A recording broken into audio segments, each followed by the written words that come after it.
In this episode, the DARwin-OP robot, an electric racing motorcycle, and Intel's new 310 series SSD.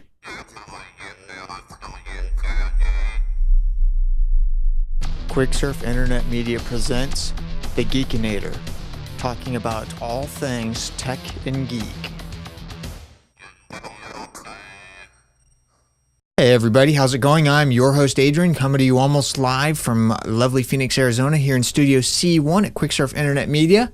The Geekinator is a proud member of the Tech Podcast Network. If it's tech, it's here. Do feel free to head on over to techpodcast.com and check out all the other technology-related shows over there. This is the last episode of 2010 for the Geekinator. I know I've been slacking a little bit and getting episodes out the last couple of months. I've just had a lot of family stuff going on and family in town visiting and just lots of life stuff happening, and I haven't been able to push out the episodes as quickly as I would have liked to, but here we are, and I've got some pretty interesting stuff, so let's go ahead and get right into it. From jalopnik.com, I ran across this post, and it's entitled "The History of the World's Fastest Vehicles in One Image," and this is pretty cool. It starts off with the earliest, fastest vehicle here in the world, and then they've got a little drawn image of each vehicle and the progression all the way through, and it's $76 print from Stefan Majoram. Of all the top land speed record holders. It's a benefit for the Bloodhound SSC project. Check it out. It's pretty neat stuff. Now, you may or may not know this. It should appear fairly obvious based on all of the Lego stuff that I have around. My son and I are huge Lego fans, and I ran across this book over at O'Reilly.com. It's called Badass Lego Guns. Now, obviously, this is not something that I would want to be, doing with my son per se, but it's Legos. And so, again, appropriate audience.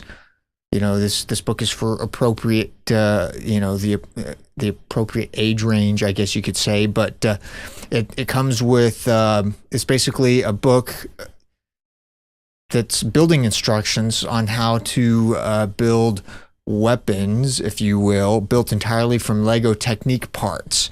It's a 4-color book. Comes with, basically the build instructions, all that stuff. It looks pretty awesome. I can't believe that those are Legos, but they are. Check it out. Over at Intel.com, in their newsroom, I saw this story, and this was the only reason why I'm bringing this up is because it's geeky and it blew me away, and just what they have going on is just unbelievable. They have a news story here in their press room. Their new Intel solid-state drive 310 series gives you full SSD performance in 1/8 of the size. That's right, 1/8 of the size. You get Intel's full X25 class performance in 1/8 of a size. It's incredible. It's ideal. According to their press release, it's ideal for tablets, rugged, low-power military or industrial apps, and was selected by DRS Technologies for its upcoming Armor tablet PC. They have a video in the link and some pictures, and I'll throw some of them up here. It is incredible how tiny this drive is. It's just unbelievable how tiny it is. I cannot believe that they have a 40 gigabyte and an 80 gigabyte series of this drive, and it's that small. Really. Solid state drives are really making headway. From Engadget, I saw this article. It's a little bit older, but I still thought that I would share it with you simply because it's robotics and it's awesome. The post is entitled "Open Source DARwin-OP Bot Can Be Yours for Just $12,000." And what this robot is, it's an open source robot. It's modular. Virginia Tech's Robotics and Mechanisms Laboratory, also known as ROMELA, is the outfit that developed this. It's being sold commercially, but they are making all of the CAD drawings, the building plans, everything open source. You can get all of those plans if you want to build one yourself for free off the internet. It's incredible. It's built on a 1.6 gigahertz Atom Z530 based PC2CI, which boasts 4 gigs of SSD, 2 gigs of DDR2 RAM, 802.11n Wi-Fi. The robot is 17.9 inches tall. It's humanoid. Universities can buy it for research purposes for $9,600, but if you buy it, in retail, it'll be about $12K. It's incredible. The thing looks awesome. Check it out. Over at Engadget, I ran across this story. I'm a huge fan of electric cars and that sort of thing. And this story is about an electric racing superbike, and it looks just like a normal racing motorcycle that you would see out on a racetrack, except the difference is there's no tailpipe, and this thing is incredible. It's got a 14.4 kilowatt hour storage, 141 horsepower.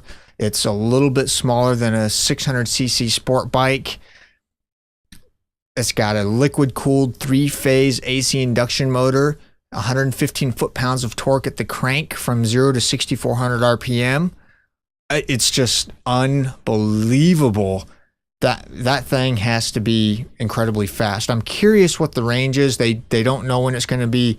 Nobody's announced when it's going to be available or when it's how much it's going to cost. But it looks awesome. It looks just like a motorcycle except it's electric. I'm blown away. From Gizmodo, I ran across this article. NASA engineers propose combining a railgun and a scramjet to fire spacecraft into orbit.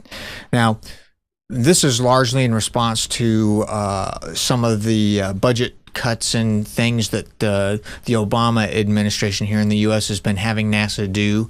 They're trying to come up with less expensive ways of getting stuff into orbit, obviously, and this is I saw this and I was like, this is pretty interesting. So check it out. There's some pretty cool stuff.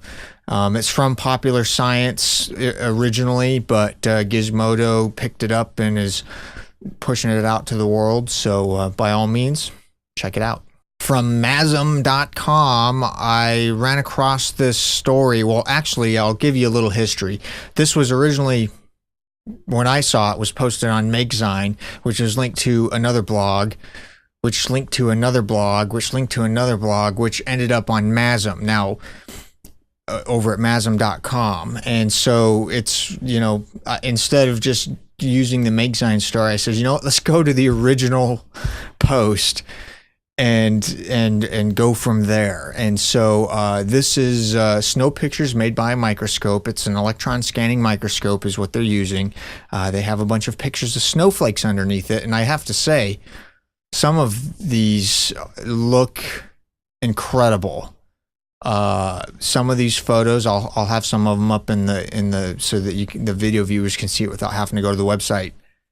Some of these look like they are remains of an alien city. It's amazing.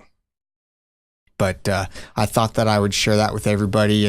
The snow part isn't necessarily technology related, but the electron scanning microscope and doing geeky things. I mean, that's what the show is all about, is just geeky things.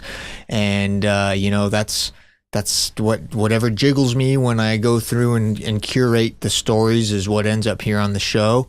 And I'm a huge geek, and this jiggled me this week. So anyway, check it out. It's really awesome stuff.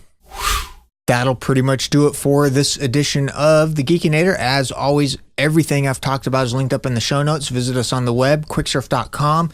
You can follow me over at Twitter at twitter.com/Adrian_Bacon. And with that, I will see all of you on the next episode in 2011. Have a safe new year, and I will see all of you next year. Bye.